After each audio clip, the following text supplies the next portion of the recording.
New details are emerging this morning on U.S.-led efforts to broker peace between Russia and Ukraine. MS Now has learned a U.S. delegation, including Army Secretary Dan Driscoll, is meeting with Russian officials in Abu Dhabi. And as Ukrainian officials report progress on a peace plan this morning, the White House press secretary says there are, quote, a few delicate but not insurmountable details that must be sorted out and will require further talks. Meanwhile, overnight, Russia launched a large-scale attack on Kyiv, killing at least 7 people, according to officials. And authorities say 3 people were killed in a Ukrainian attack on southern Russia. Let's get the very latest from MS Now international reporter Inez de la Catera. Also with us, retired U.S. Army Brigadier General Peter Zwack, who was also an attaché to the Russian Federation with the U.S. Department of Defense. Inez, what more can you tell us about this meeting in Abu Dhabi? And are those overnight Russian attacks on Kyiv impacting the negotiations? Yeah, Anna, I think those strikes are certainly adding to the sense of urgency here to strike a peace deal. So at least 7 people killed, Russian strikes targeting critical energy infrastructure, residential buildings as well. Peace negotiations very much still ongoing. We heard from a top Ukrainian official, Rustem Umerov, this morning that the U.S. and Ukraine had reached a common understanding of the core terms of this peace deal. And Umerov also saying that Ukrainian President Zelensky hopes to travel to the U.S. to meet with President Trump and finalize this deal in person. Of course, any revised deal would need to be agreed to by the Russians. On the Russian side, we did hear from a spokesperson for U.S. Army Secretary Dan Driscoll that Driscoll is in the UAE, that he met with the Russians today. We understand those talks have been going well and that the U.S. remains optimistic. General Zwack, according to analysts, Russia has only gained 1% of territory in Ukraine since 2022. A major sticking point for Russia is wanting Ukraine to cede land. And there does appear to be a perception that our own president seems to believe that Russia is making major advances. But is that actually the case? Is Russia actually overplaying its position on this issue in negotiations? Thank you, Anna. Great question. If you look at World War I, if you consider if those advances, those yard by yard advances over 4 years, isn't any indicator of this. This is a brutal, knock it out, grind it out fight, trench warfare, attritional.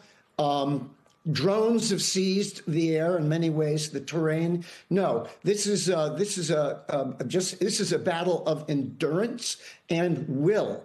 And while the Russians have seemingly the edge on the ground numerically and all that, the Ukrainians have a will and an existential desire to retain its native land. And that's going to hopefully carry them through this, and I'll use the word desperate fight. These negotiations that are going on in the background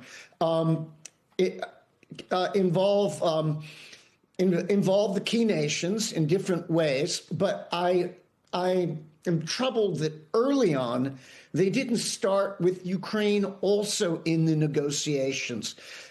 Any negotiation should be with Russia, Ukraine, and the United States, and ideally the Europeans. And they're playing catch up on that in their meetings in Abu Dhabi and Geneva. So right. Yes, this is a critical time. I mean, there have definitely been these conversations happening in silos with each side individually, the U.S. being the connector here. We just got some new reporting that there are discussions about a possible Trump-Zelensky meeting next month in the works, but nothing's finalized at this point. General, do you actually see progress? Like we hear about, one talk with Ukrainians and they get to a point where they have some agreement, but then, now they're in Russia and it's like maybe Russia doesn't agree to what Ukraine has agreed after Ukraine struck what Russia had initially proposed. A lot of back and forth, but is there any progress? I was in Moscow in our embassy in 2014 when the Minsk Accords went, and that was the first big negotiation between, if you will, the West and Russia and Ukraine. And there was a ceasefire. And to me, there will be two things. you've got to stop the fighting, which means you've got to have a ceasefire, and you need to have peacekeepers, or at least, as OSCE did, observers along the line. And then the other key portion is you've got to stop the bloodshed. Here we are in negotiations, and 30 Ukrainians are killed in Ternopil the other night, 7 last night.